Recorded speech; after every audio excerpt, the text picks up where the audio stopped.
వాళ్ళకి పని చేసేటప్పుడు ఎటువంటి ఇబ్బంది లేకుండా ఉండడానికి కోసం వైసీపీ రైతు విభాగం ఆధ్వర్యంలో విశాఖ జిల్లా రైతు విభాగం అధ్యక్షుడు బోని అప్పలనాయుడు పత్రికా సమావేశం నిర్వహించారు. కూటమి ప్రభుత్వం రైతులపై వివక్ష చూపుతూ గత వైసీపీ ప్రభుత్వంలో అమలైన సంక్షేమ పథకాలను నిలిపివేయడంతో రైతులు గిట్టుబాటు ధరలు లేక అప్పుల పాలై ఆత్మహత్యలకు దిగుతున్నారని ఆవేదన వ్యక్తం చేశారు.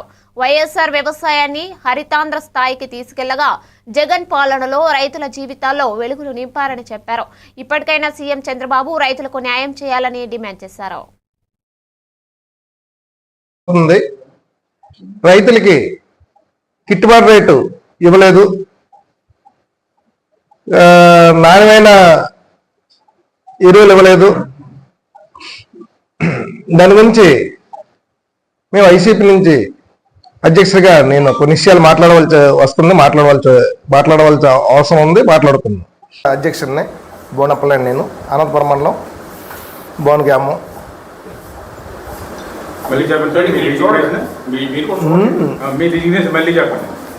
నేను బోనప్పలేని విశాఖపట్నం జిల్లా రైతు విభాగం అధ్యక్షుడిని వైసీపీ. ఇప్పుడు మినుములు కానీ దానిమ్మ కానీ సోలు కానీ వీటికి రేట్లు మంచి రైతుకి మంచి రేట్లు ఇస్తే మంచి రేట్లు ఇచ్చి ఇన్సూరెన్స్లు కడితే గవర్నమెంట్ నుంచి ఇన్సూరెన్స్ కట్టి రైతులకి నాణ్యమైన రేట్లు. ఇప్పుడు దాన్ని ఉన్నాయనుకోండి, చాలా కష్టపడి రైతులు పండిస్తారు, దానికి విలువ లేకంత అయిపోతుంది. అది గవర్నమెంట్ వచ్చినప్పుడు ఎలసిన ముందు ఒక మాట, ఎలసిన తర్వాత ఒక మాట. అది రైతులు నమ్మి మీ అందరికీ ఇప్పుడు రైతులు నమ్మి మీకు అంత మెజారిటీ ఇచ్చినందుకు మీరు రైతులకు ఏ రకమైన మీరు న్యాయం చేయలేకపోతున్నారు. మీరు ఇప్పుడు